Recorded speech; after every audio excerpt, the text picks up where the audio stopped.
Amazon, Google parent Alphabet, Apple and Facebook reported better than expected quarterly earnings Thursday. 5 pros break down the company earnings and why they don't see the gains ending anytime soon. Howard Ward, CIO of Growth Equities at GAMCO, applauds Amazon for its long-term focus. When you look at Amazon in particular, Amazon is a stock that people that use valuation as a reason not to own Amazon ever since it went public, and that didn't work out very well.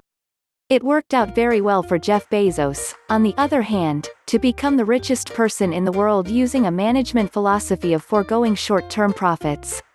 I think that has turned out very well for him, and I think there's a lesson in there not only for other companies and their approach to managing their businesses, but it's a lesson for investors as well, because investors that took that long-term ride with Jeff Bezos have done very well. Alan Patricof, founder of Greycroft, sees the threat of regulation lingering over these companies. I think it's inevitable that there's going to be more deep observation of all these companies, and everybody's going to face up to the fact that they are basically utilities.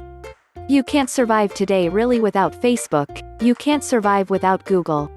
Google represents 90% of the searches. Think about that.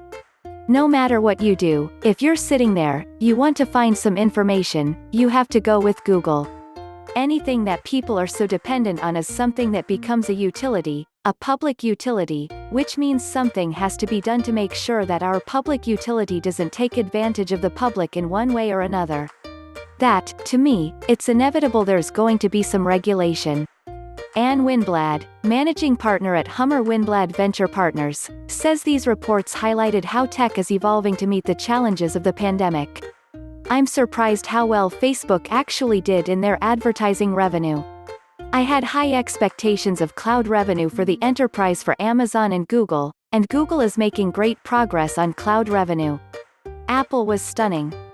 All of these companies, first of all, demonstrated that they can operate in extraordinary circumstances. For all companies operating long-term, this way is going to be really challenging, to maintain talent, to maintain innovation. Mark Mahaney, lead internet analyst at RBC, sees promise in Facebook's report. I think Facebook showed that its ad model currently is more resilient than Google's. There are 2 interesting numbers that came out of the Facebook print. One is that they disclosed that they now have 9 million advertisers, their last disclosure was 8 million. And the second one is that they've disclosed that their top 100 advertisers accounted for only 16% of their total revenue. Last time they disclosed that it was 20%. So they are diversifying their advertiser base and they're dramatically increasing it.